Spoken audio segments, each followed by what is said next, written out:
But yeah, I think I say this every time. This feels like my least structured one yet. But we'll At see. least we're going in the right direction. Just less and less structured. Just get a good feel. Yeah. We're getting practice. We're feeling good. Feeling a little loose, a little March Madness Oh yeah. in our house. Yeah. I don't follow it. People at work do. And I'm kind of tagging along. Didn't Warren Buffett do that thing where he offered like $1 billion or something just ridiculous If you got to it anyone perfectly that could right. get every single cell correct? I don't Because know. it's like effectively mathematically impossible to do that. So it's just like an easy headline. And like if the impossible happens, it's like less than 1% of his net worth anyway. Yeah, right. So who cares? Right. Yeah, let him make an easy buck, I guess. Marketing or save a buck. Yeah, that's right. A penny saved is a penny earned, but actually, that's not even quite right. Penny saved is more than a penny earned because they don't tax savings. Ooh, Getting right into it here. not yet, anyway. Coming after your money.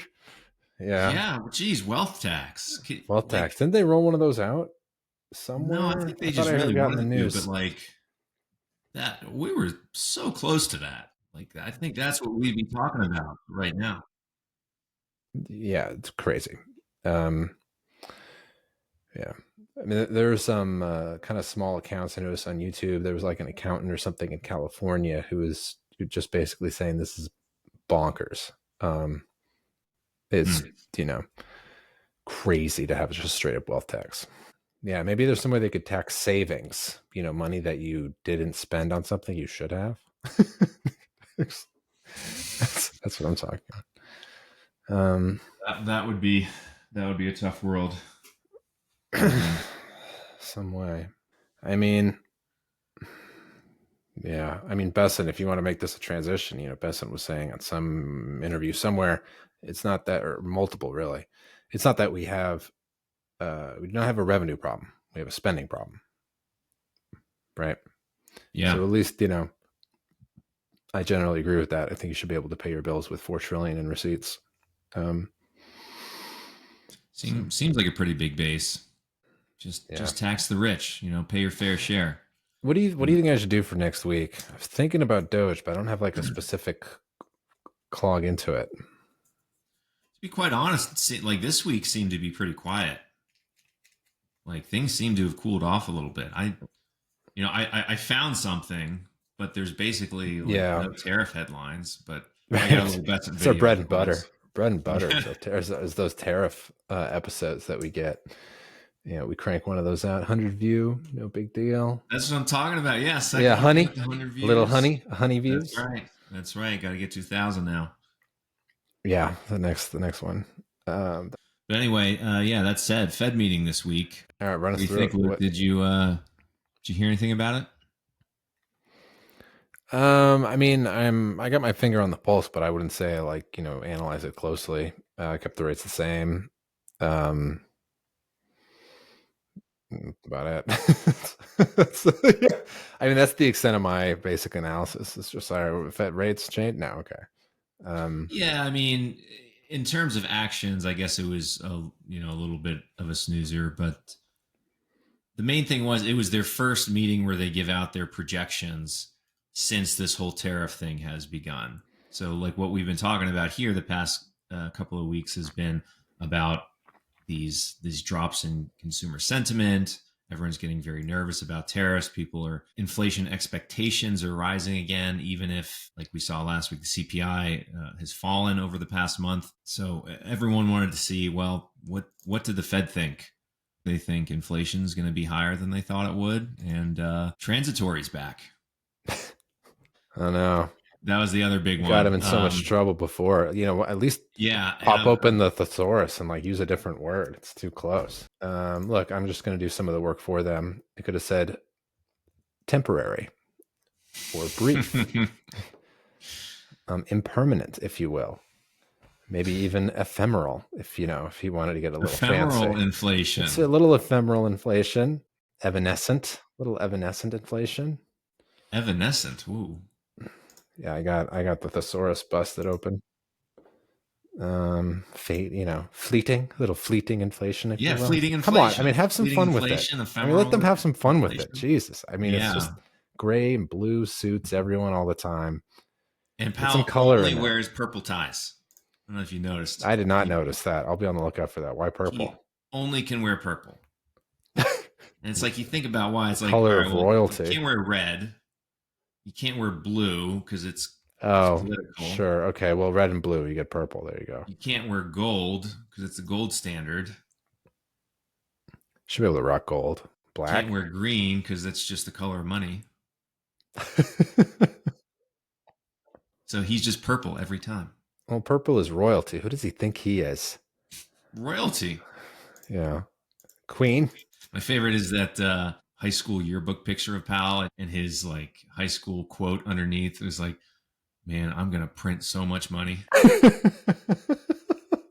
that's, that's a good joke. You'll have to throw that up there.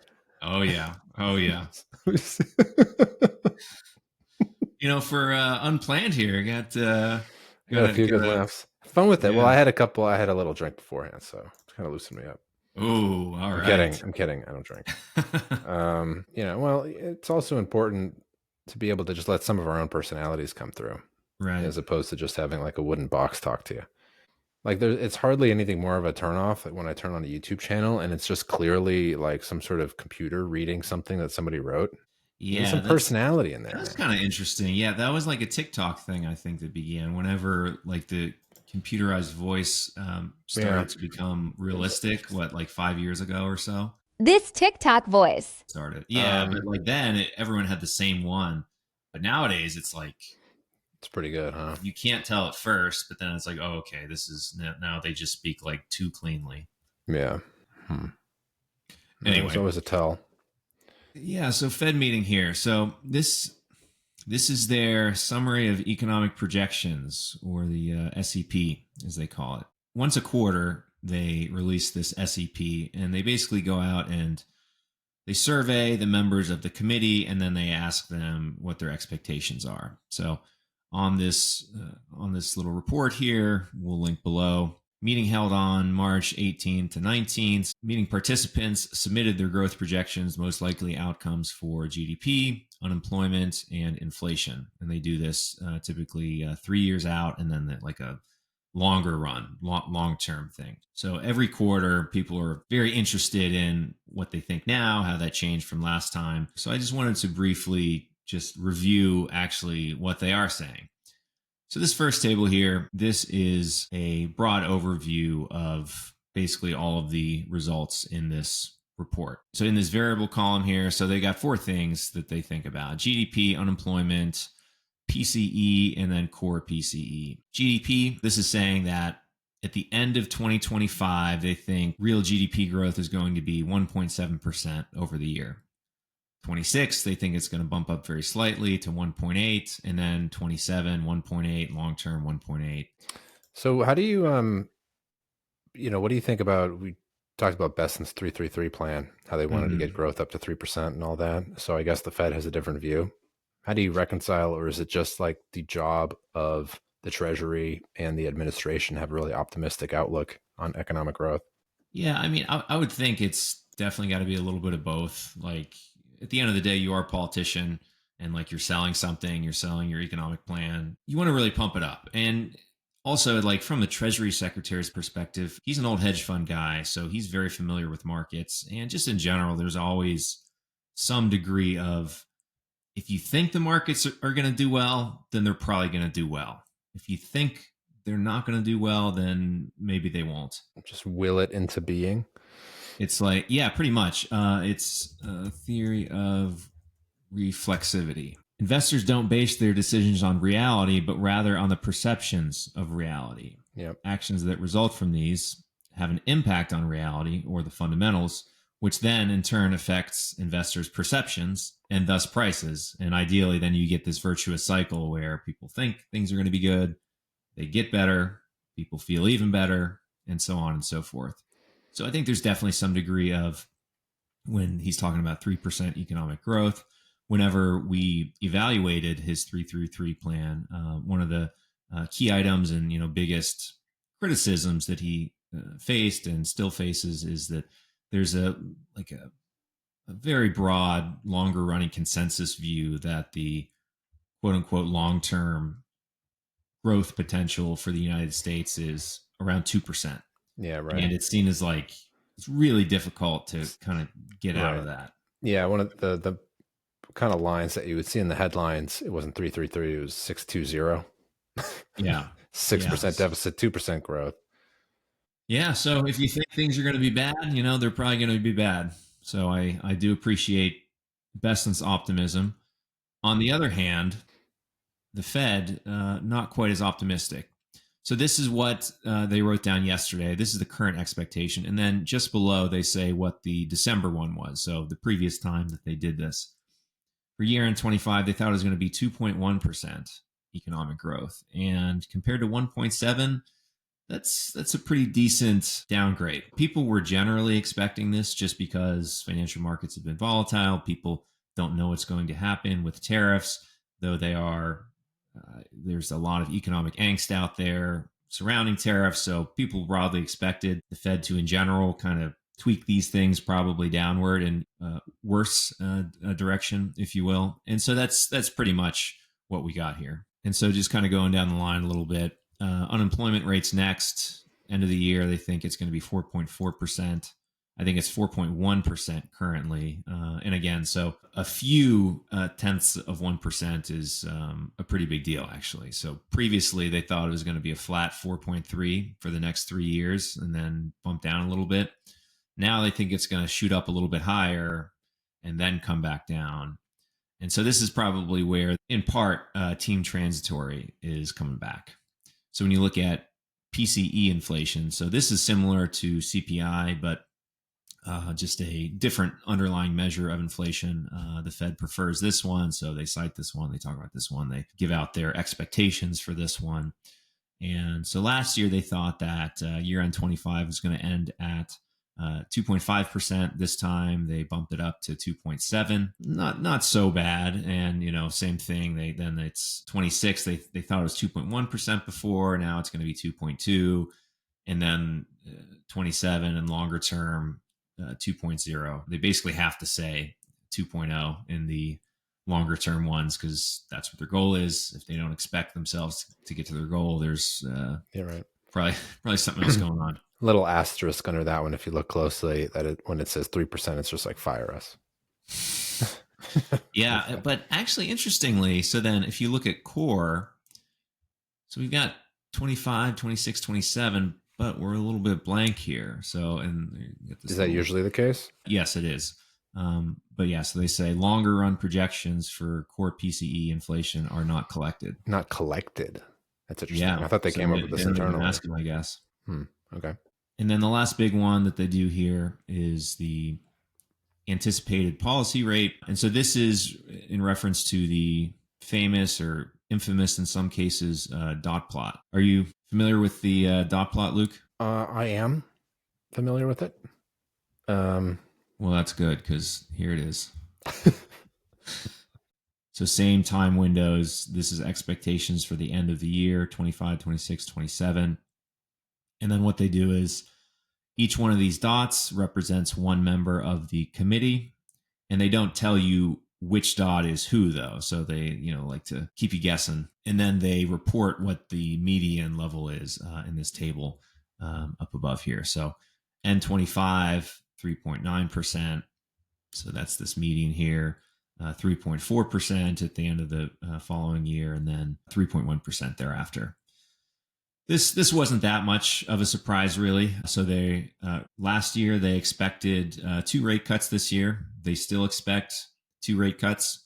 So we've got 2 out of 8 FOMC meetings finished so far this year. So we got 6 meetings left to deliver 2 cuts. So they have the same information, and then they show it in graphical format, showing what the distribution of the expectations are from the committee. So they show these blue bars are the current distribution, and then they draw this little dotted line around the previous quarter's expectations. So you can kind of get a quick look at how things have changed. Yeah, that's very helpful to get a little, just looking at it by yourself, you're like, okay, but to see how sentiment has changed. Mm-hmm. There's a story. Yes.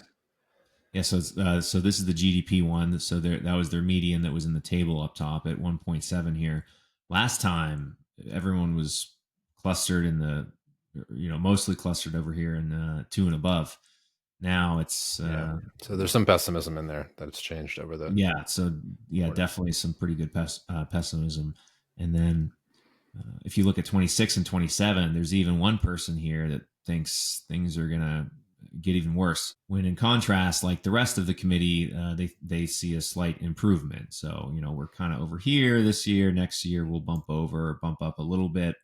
But this one's kind of interesting. Someone thinks things are going to fall off a cliff, but not into totally disastrous recessionary territory, but highly stunted growth. They don't tell us who that is. People make guesses based on what they know about the different committee members. They're out Who do there you making think? speeches all the time. I actually don't know, to be honest.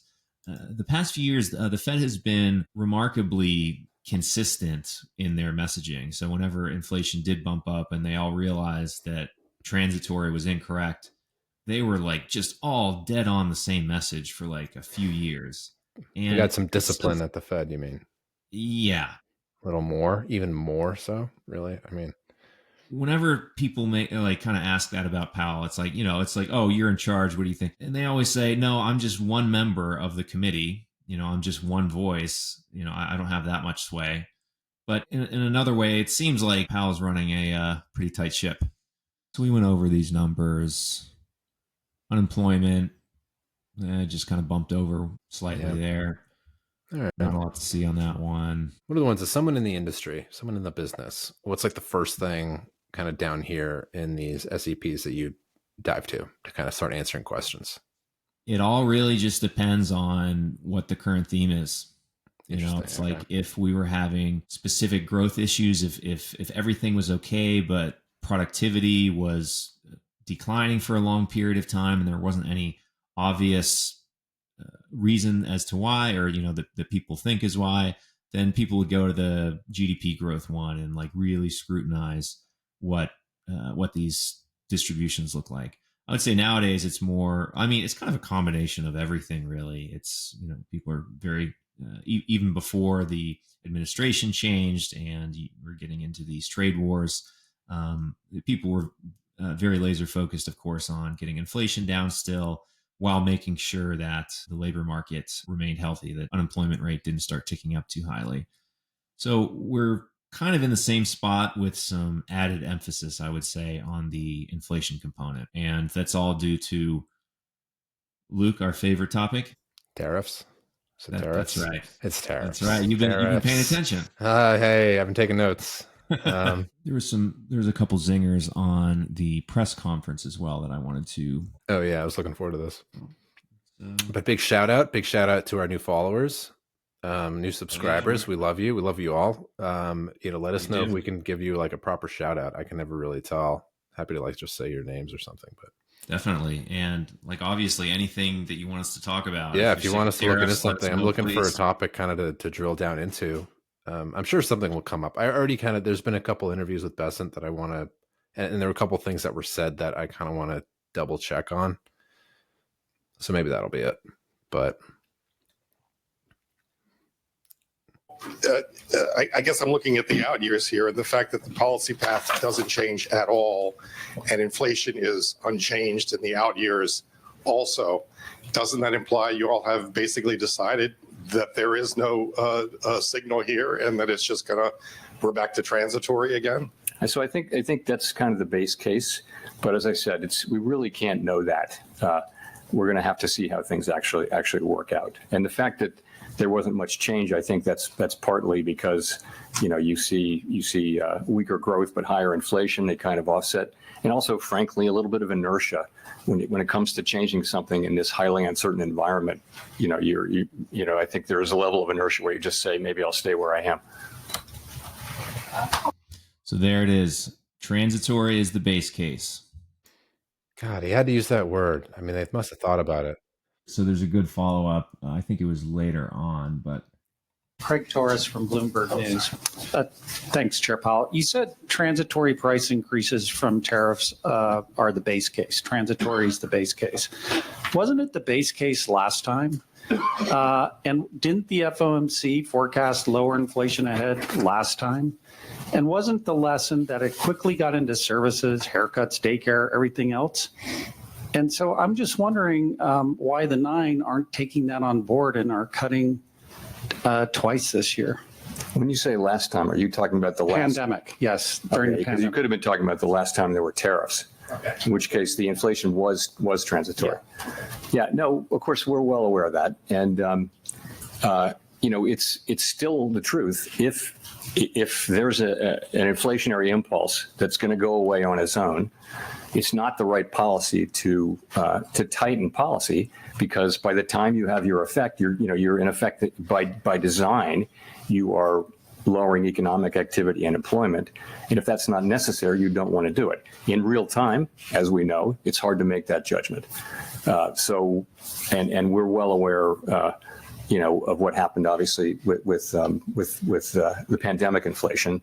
But I mean, we have to look at this as a different situation. There are differences and similarities. I mean, it's a different time. We haven't had real price stability fully reestablished yet, and we have to keep that in mind.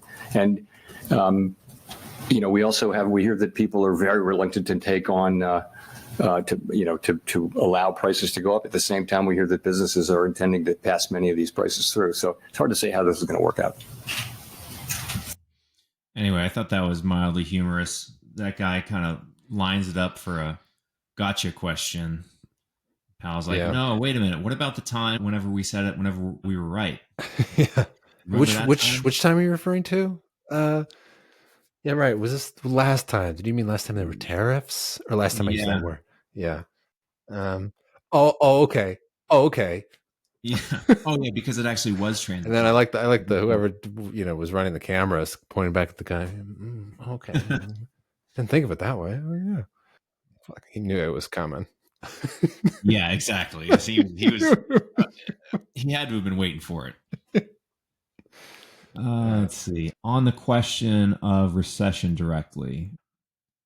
Just to follow up, yesterday, the UCLA Anderson forecast said there's a high probability of a recession. Where do you stand on whether or not the slowdown you're seeing creates a higher probability or concern that you may have on recession? Thank you.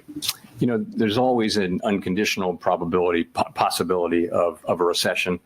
It might be broadly in the range of 1 in 4 at any time. If you look back through the years, it could be within 12 months, a 1 in 4 chance of a recession. So the question is whether whether this current situation, those possibilities are elevated.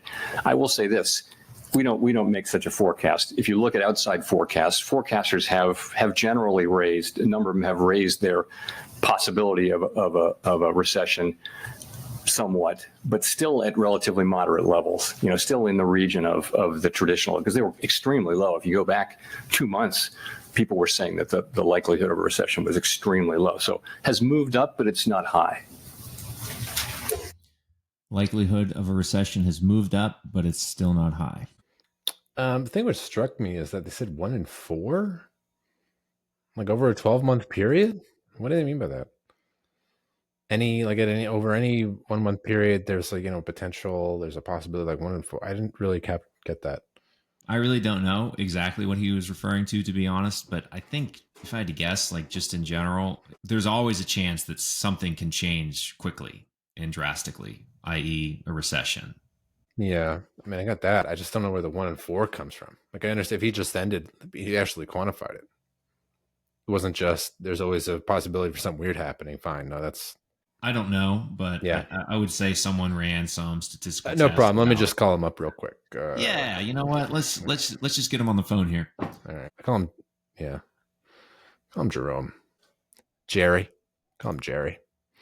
Hey, Jerry. What's going on? Jer Bear. What is the nickname for Jerome? Jay. Is there a cuter one? I thought the J is reasonably cute. JJ? All right. I was going to talk about economic data as well. Bessent. I want to hear about Bessent. Scotty. Give me some Scott. I listened to an all-in interview with Scott Bessent and 2 of the all-in guys. It was pretty interesting. A couple things in there that they mentioned that like I didn't totally understand, so that might be something worth kind of drilling into.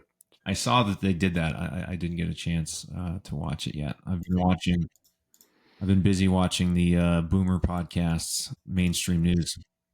Yeah. What's the most boomer opinion you have? What's like the most like clearly I'm like starting to get like an old man. Mine is definitely I don't really want things saved to a cloud all the time. It's like I want it. I like the joke floating around. I want it. Yeah, well. April 2nd is Liberation Day for our country because we're going to Liberation finally Day. be taking in money. We're already doing it, a lot of money. As you know, we put down some early tariffs on people and countries that were not treating us well.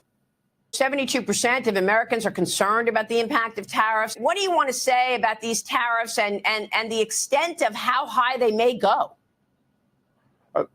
Maria, what I want to say is the President Trump has identified several critical industries that we let get away from us. We have to have a steel industry. We have to have an aluminum industry. He wants to bring back manufacturing to the United States. And we are putting these tariffs on. So with critical industries, we are going to bring that production back home. As far as it goes with reciprocal tariffs, President Trump, as only he can do, has created a win-win situation. We are going to, on April 2nd, we're going to produce a list of other countries' tariffs, and we are going to go to them and say, look, here's where we think the tariff levels are, non-tariff barriers, currency manipulation, unfair funding, labor suppression, and if you will stop this, we will not put up the tariff wall. If you do, then we will put up the tariff wall to protect our economy, protect our workers, and protect our industry. So again, it's win-win. Either the trade friction that these other countries have come down and we get fair trade, and if they don't follow President Trump's lead, then he will raise the tariff wall. And as he said in that video, we're going to take in substantial revenues. We're already taking in substantial revenues from the China tariffs that can be used to fund this massive government deficit that we have. And again, Maria, what I can tell you is going into April 2nd, some of our worst trading partners in terms of the way they treat us have already come to President Trump offering to substantial decreases in very unfair tariffs. Yeah. So I'm optimistic that April 2nd, some of the tariffs may not have to go on because a deal is pre-negotiated, or that once countries receive their reciprocal tariff number, that right after that, they will come to us and want to negotiate it down. Yeah, that's a good update. So we're about two weeks out from Liberation Day. That is pretty funny. So I think at one point it was going to be April 1st. They must have changed it.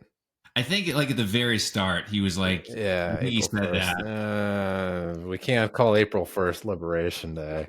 But yeah, I mean, otherwise, I think as we talked about earlier, at one point, politically speaking, it's a pretty smart move, I think. So not only is it, you can't blame us, go talk to them. Right. Bessent was also highlighting if that does happen, they are incentivized to create better trading conditions with us, i.e. lower their own tariffs.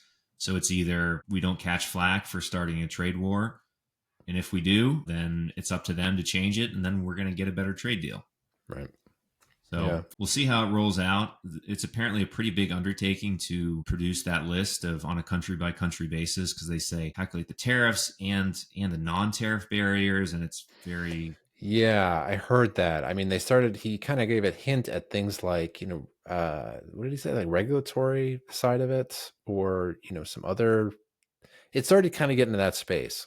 That's much harder. That's much more subjective. Yeah. So it's not clear how that's going to go. I guess that means that there is a chance that it just continues with some catty fighting back and forth and drama that really doesn't do anyone any good. Yeah. Subsidies. I mean, come to think of it, yeah, it's just a matter of making a total level playing field, and tariffs really are just one part of it. Countries, governments can subsidize different industries. That would be unfair. I mean, the regulatory things we talked about, the big thing with like China is that you can just, there's like no labor laws or whatever. That's also a source of kind of can give them a competitive advantage, sure, but it still means that you're not necessarily playing on a level playing field. But then there are other things like the energy costs. That's one thing where that's really more on us. And it's interesting.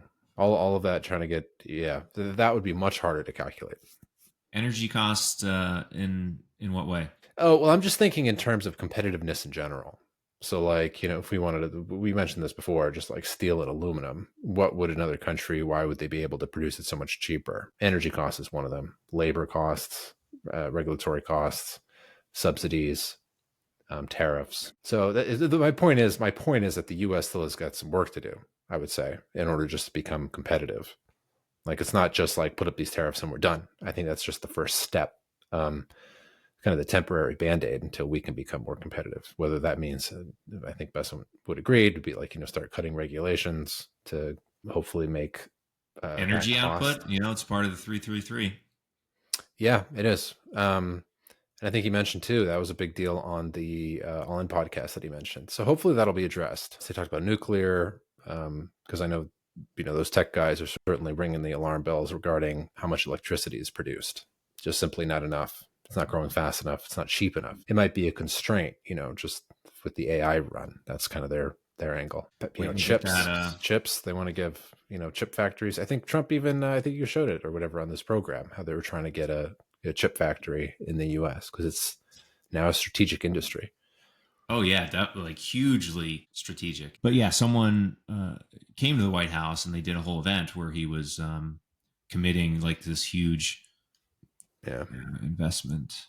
I think that's about it. That's all that happened this week. No, it's a good update. I personally appreciate it. I need to get more stuff. I guess I don't know if this is mildly interesting to tack on at the end. Inflation expectations. Let's see what we got here. Oh man, you're clicking through this like a pro. Been here before. It's not my first go around. Yeah. The New York Fed, every month they publish these median survey points, what people think inflation is going to be 1 year out, 3 years out, and 5 years out. Wait, I'm a little confused. So what am I looking at? So this is like an historical number. So if I have 2024 right there, the blue line, they're saying that as of, call it, December 31st, 2024, the sentiment in the market said that inflation 1 year from the end of 2024 would be 2% and 3%, just be 3%. Is that That's how you right. read that? Yeah. Median expected 3.1%. Inflation rate a year from. That's right. Okay. Interesting. On this median number, it's kind of ticked up just a little bit. So it's kind of smoothed out a little more. This red line is median point prediction. So I guess when they ask people the actual value, there's more dispersion there. And we can see it's like with this upper and lower bounds, we saw recently how this has started to widen out a little bit, actually in both directions. Is it the 3-year detail? What happens when you do 3 years? Does it just flatten out a lot? Oh, okay. Yeah. Yeah, pretty much. So this is what. So people think that inflation is going to be zero? Yeah, on this lower bound. Yeah. Interesting. In 5 years, it's just even flatter. Yeah. That makes sense. Okay. Huh, that's interesting. What's Maine? That's I think it's just the collection. Oh, I see. Okay.